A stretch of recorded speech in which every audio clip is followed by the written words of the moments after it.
की तुलना में इसमें कुल 105% की बढ़ोतरी हुई है। माननीय सदस्यगण, मेरी सरकार ने एग्रीकल्चर सेक्टर के आधुनिकीकरण के लिए और बेहतर लॉजिस्टिक्स निर्माण के लिए एग्रीकल्चर इंफ्रास्ट्रक्चर फंड की व्यवस्था भी की है। मुझे ये साझा करते हुए खुशी हो रही है कि इसके जरिए अब तक 1.25 लाख करोड़ रुपया से अधिक का निजी निवेश आकर्षित हुआ है। इससे युवाओं के लिए रोजगार के लाखों नए मार्ग भी सृजित हुई है। सरकार की दूरदर्शिता से देश में फूड प्रोसेसिंग क्षमता 20 गुना बढ़ी है। इससे किसानों को उनकी फसल का बेहतर मूल्य मिल रहा है। माननीय सदस्यगण, ग्रामीण क्षेत्र में रोजगार और विकास के लिए विकसित भारत जी राम जी कानून बनाया गया है।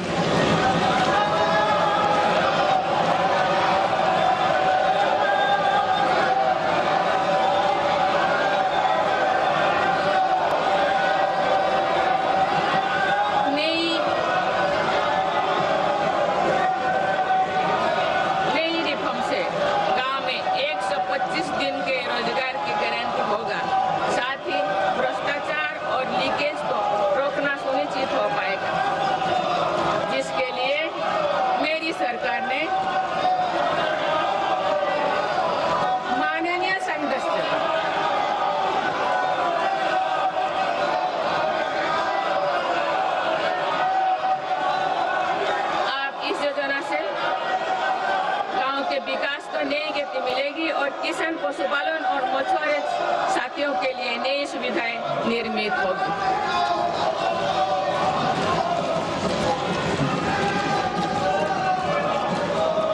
माननीय सदस्यगण, मेरी सरकार कृषि और पशुपालन जैसे सेक्टर्स में सहकारिता आंदोलन को सशक्त बना रही है।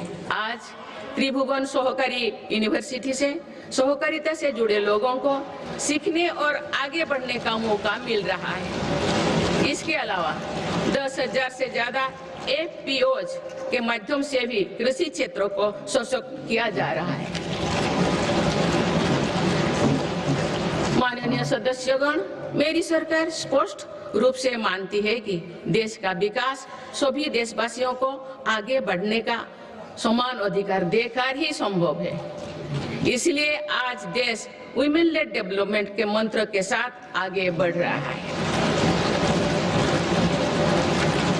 मेरी सरकार ने महिलाओं के लिए समर्पित विशेष योजनाएं बनाए हैं और साथ ही अन्य योजनाओं के केंद्र में भी महिलाओं को रखा है। प्रधानमंत्री आवास योजना से लेकर जल जीवन मिशन तक हर योजना में महिला लाभार्थियों को बड़ी वरीयता मिली है। देश के विकास में महिलाओं की भागीदारी बढ़ाने के लिए मेरी सरकार ने 10 करोड़ महिलाओं को स्वयं सहायता समूहों से जोड़ा है। आज देश में लखपति दीदियों की संख्या 2 करोड़ से ज्यादा हो चुका है। बीते एक वर्ष में ही 60 लाख से ज्यादा महिलाएं लखपति दीदी बनी हैं। मेरी सरकार कुल 3 करोड़ महिलाओं को लखपति दीदी बनाने के लक्ष्यों को जल्द प्राप्त करने वाले हैं। माननीय सदस्यगण, नमो ड्रोन दीदी योजना भी देश के सुदूर अंचलों तक महिला सशक्तिकरण का एक पर्याय बनकर उभरी है। ये प्रशिक्षित ड्रोन दीदी अब आधुनिक तकनीक से जरिए एग्रीकल्चर सेक्टर को ट्रांसफॉर्म कर रहे हैं। मेरी सरकार महिलाओं की आर्थिक उन्नति के साथ साथ अनेक पोषण, स्वास्थ्य और शिक्षा जैसी सभी विषयों पर ध्यान दे रही है। सितंबर के महीने में चलाए गए स्वस्थ नारी सशक्त परिवार अभियान के तहत लगभग 7 करोड़ महिलाओं की स्वास्थ्य जांच हुई है। इस अभियान ने महिलाओं को त्वरित इलाज शुरू करने में मदद की है। माननीय सदस्यगण, मेरी सरकार की प्रगतिशील सोच और नीतियों के परिणाम स्वरूप देश के हर महत्वाकांक्षी क्षेत्र में महिलाएं तेजी से आगे बढ़ी है। इसी दिशा में कुछ ही महीने पहले देश ने एक और बड़ा माइलस्टोन हासिल किया है। राष्ट्रीय शिक्षा अकादमी यानी एनडीए में महिला कैडेट्स का पहला बैच पास आउट हुआ है।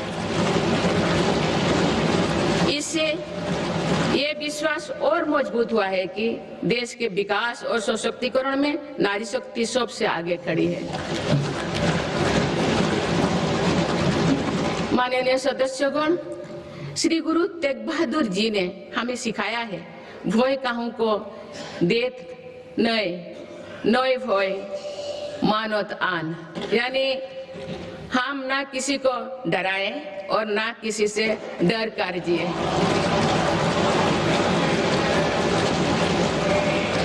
इसी निडर मन से, इसी भावना से देश की सुरक्षा सुनिश्चित कर सकते हैं। भारत ने सिद्ध किया है कि शक्ति का प्रयोग उत्तरदायित्व और विवेक के साथ किया जा सकता है। ऑपरेशन सिंदूर से विश्व ने भारतीय सेना का शौर्य और पराक्रम देखा। हमारे देश ने अपने संसाधनों के बल पर आतंकियों के अड्डे को ध्वस्त कर दिया है। मेरी सरकार ने कड़ा संदेश दिया है कि भारत पर किसी भी आतंकी हमले का जवाब दृढ़ और निर्णायक होगा। सिद्धू जल समझौते को स्थगित किया जाना भी आतंकवाद के विरुद्ध हमारी लड़ाई का हिस्सा है। देश की रक्षा व्यवस्था को और मजबूत बनाने के लिए मिशन सुदर्शन चक्र पर भी काम हो रहा है। माननीय सदस्यगण, मेरी सरकार की नीतियों के अनुरूप सुरक्षा बलों ने माओवादी आतंक पर भी निर्णायक कार्रवाई की है। वर्षों तक देश के 126 जिलों में असुरक्षा, भय और अविश्वास का वातावरण था। माओवादी विचारधारा ने कई पीढ़ियों का भविष्य अंधकार में डाल दिया। इसका सबसे ज्यादा नुकसान हमारे युवाओं, आदिवासी और दलित भाई बहनों को हुआ। आज माओवादी आतंक की चुनौती 126 जिलों से घटकर 8 जिलों तक सीमित हो गए हैं। इनमें भी 3 जिले ही ऐसे हैं जो गंभीर रूप से प्रभावित है। इस एक साल में माओवादी से जुड़े लगभग 2000 लोगों ने आत्मसमर्पण किया है। इससे लाखों नागरिकों के जीवन में शांति लौटी है। माओवादी से प्रभावित रहे इलाकों में परिवर्तन को आज पूरे देश देख रहा है। बीजापुर के एक गांव में 26 साल बाद बस पहुंची तो लोगों ने किसी उत्सव की तरह खुशी मनाई।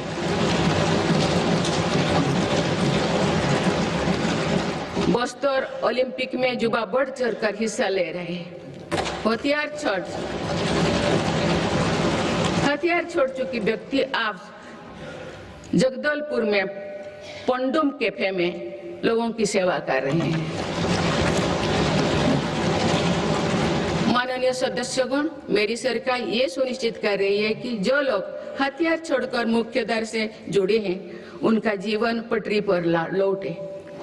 वो दिन दूर नहीं जो देश से आतंक पूरी तरह से समाप्त हो जाए।